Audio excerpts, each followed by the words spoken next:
for those that, and you should know by now, a barge hit a bridge in Baltimore. Yeah. And that bridge collapsed. Unfortunately, people were killed. Immigrant workers were killed specifically. And so for whatever reason, that's a tragedy, right? And we're here in Pittsburgh. We had a bridge collapse last year. Like, we had people injured on that bridge. So we kind of can empathize.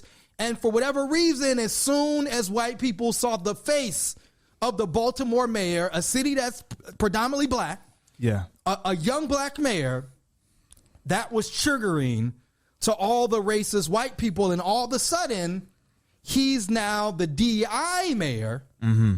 And to these white people, DEI means didn't earn it. Mm-hmm. So despite campaigning, having people come out to vote, the voters voting for him, you know what I'm saying? We were told that he's a DEI mayor simply because it's black. That kind of went viral, and people began to put all types of different conspiracy theories in the mix.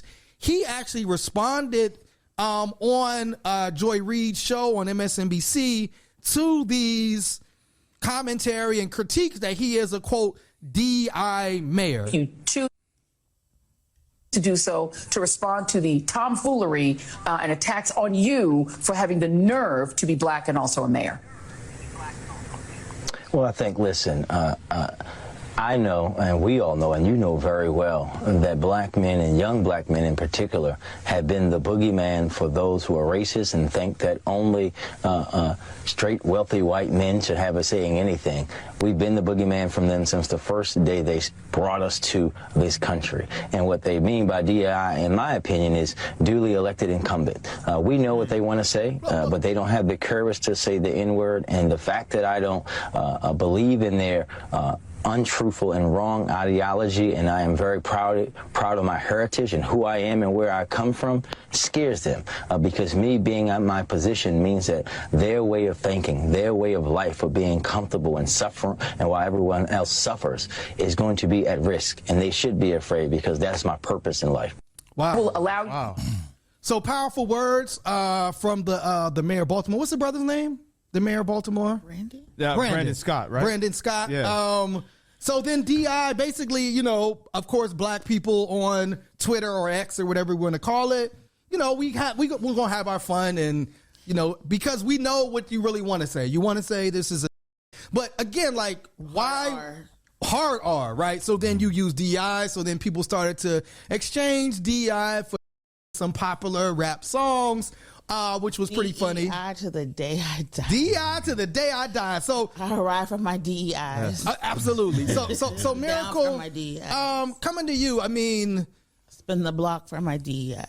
Is DEI kind of the replacement now for CRT? And again, kind of like what Mayor Scott says, is this just another attempt to just demonize anybody black and brown, coming from the right, white supremacist wing of the GOP party?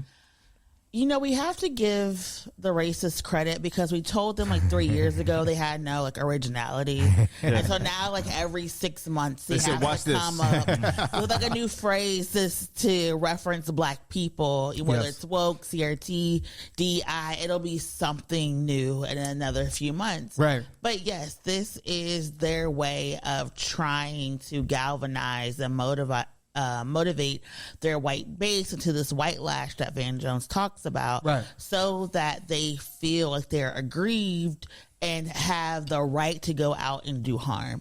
And it's really ridiculous, because the truth of the matter is what happened in Baltimore is a reflection of what happens when you deregulate industries. Absolutely. When you stop doing inspections that somehow happen because billionaires buy elected officials, because they want to increase their bottom line, and then these elected officials go out and they change the rules and regulations so that more industries can do things that kind of make us unsafe. Look at Boeing, look at these airplanes. For the first time, we really have to worry. Well, my bad, because we got to get. Oh yeah, we got to get on the plane. We do have to look and see what type of plane that is. Is this a Boeing? Oh, it's a Boeing. Oh God. Pray for us, please. Hopefully we have a wheel and a door tomorrow. But Boeing, but just to touch on that, like these same people are saying, oh, Boeing, the reason Boeing is like that is because of DEI, right? Again, not these white men who took over and basically said, instead of worrying about making the best planes, we're going to try to make the most money. It's just like, where does it end? Like, right. It's like every tragedy or anything that happens now is the call going to be DI. And then can I go back? Can I go like in retrograde, I guess? And can I say, oh, the Titanic, because there wasn't no black people there, that was y'all tragedy, white people. I mean, like, all tragedies matter. Right. You know what I'm saying? All so, like, tragedies matter. It like, how do we combat this? I think you just do what both Mayor Brandon and Governor West did, is just ignore it. We talk about it's like foolishness and do the work. But the truth of the matter is, if you've ever been black in any type of space, true, someone has always second guessed you. Someone has always said that you don't deserve to be there.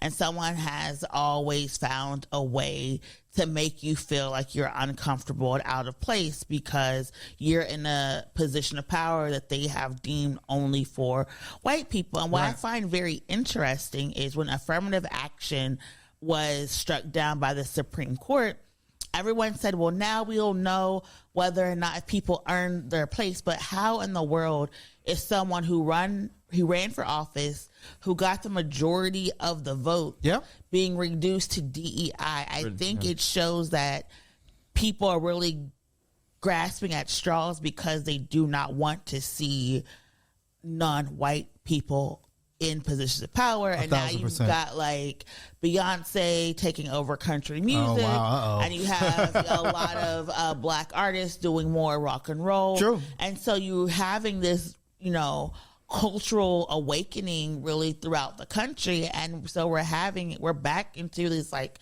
2000s culture war, but instead of it being about religion, it's about race right now. So this is just where we find ourselves. We do. And I mean, and for the record, country music is also founded by black people. You know what I'm saying? If it's a music genre in America, absolutely, black people started it, black people did it. So it's not, Beyonce is just really touching on the roots of black music. You know what I'm saying? She's not appropriating the damn thing. You know what I'm saying? Particularly a black woman from Houston. Any other comments from you, Farouk, or Trouble in regards to DEI? Didn't earn it? I mean, to me, DEI is starting to stand for geek and incels. Indeed. They have a lot to say because they feel threatened that their power is, 1,000%. Yeah, like kind of slipping out of their hands. But it's like, a really good point was brought up yesterday during our We Keep Us Safe session, which was like, don't people who get hired have to be qualified for the job that they're hired for? Right. You know what I'm saying? I feel like DEI is just a protection for the people who get hired for the jobs that they're qualified for, to make sure, hey, we're going to make sure that you can be integrated into this job and feel welcomed. We're not just hiring you because you're of color. You know what I'm saying? But at the same time, it is also about a culture, a corporate culture, and a culture in this country of people being hired only because they were white men, right? Yep. You had studies come out to say that a black person with a college degree was less likely to get a job than a white person with a high school diploma, right? And so again, here's somebody that went to a 4-year institution, research, study, got a degree, but because of the color of our skin, we still don't have those opportunities, right? There's always been a thing in corporate America called a glass ceiling, where if you're black or a woman, you couldn't crack a certain area in that corporation because that was only reserved for white men. You had, we're talking about, if you are a sports fan, the Masters coming up. You had these golf clubs and these societies and these clubs that were only for white men, right? There were even some aspects that if you're Jewish, you couldn't get in, right? These were only for white men. And so DEI is an attempt, when you talk about diversity, equity, and inclusion, an attempt to correct like centuries of white men being able to get into these positions that literally did not earn it, right? You're there, you're at this college because of legacy. Like George Bush W. Bush didn't have good grades, right? You got into Yale because the Bushes ran Yale. What was they I gave saying last money night? to Yale, right? You know what I'm saying? And so again, this is something that is interesting. It's almost like somebody being triggered because you're seeing now that like we're getting these opportunities that you had always gotten and didn't have to work for. So it's really like white people being mad that you have to compete with black people. You have to compete with brown people. You have to compete with Asian people. You have to compete with women. And these white men that were so used to being walked into these spaces of power with no pushback. Now we giving y'all pushback. You know what I'm saying? I feel like to make an analogy for that, it almost sounds like they're seeing us make the goal at the goalpost that they moved. Yes. Tried to move so far. 1,000%. Yes. You know what I'm saying? And they're like, oh, like they're actually scoring now. I mean, think about, you know what I'm saying, like 400 years of chattel slavery.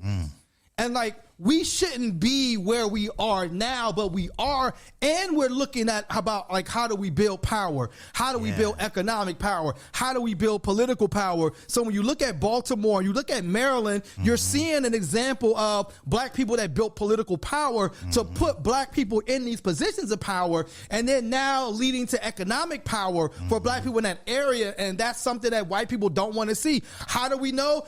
Look at Rosewood. We're about to go to Tulsa, Oklahoma, where black people were just chilling and thriving and doing our own thing. And just our success enraged white people to the point where they had to attack us, kill us, and then burn the whole down, right? I got to make a really quick Gen Z reference for those following us. If any Gen Zers are watching this, it's almost like... Next level shade. It's almost like we are the Rock Lees of the fight, and they tried to put weights on our hands. But once we took the weights off, they realized, oh, that only made them faster and stronger. 1,000%. I think what you just did, Treble, was millennial mansplain.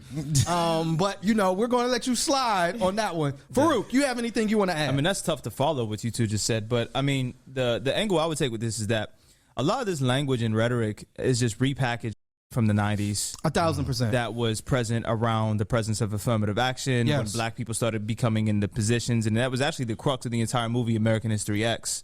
If anybody remembers that, was, you know what I mean?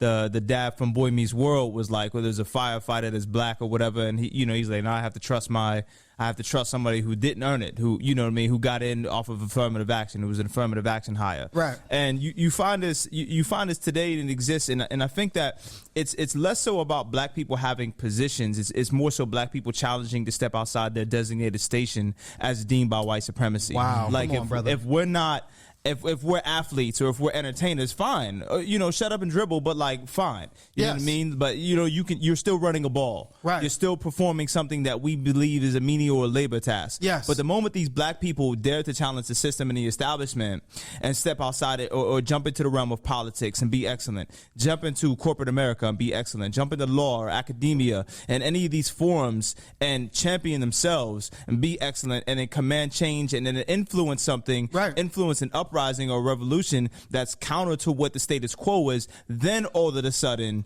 you didn't earn the place to be here.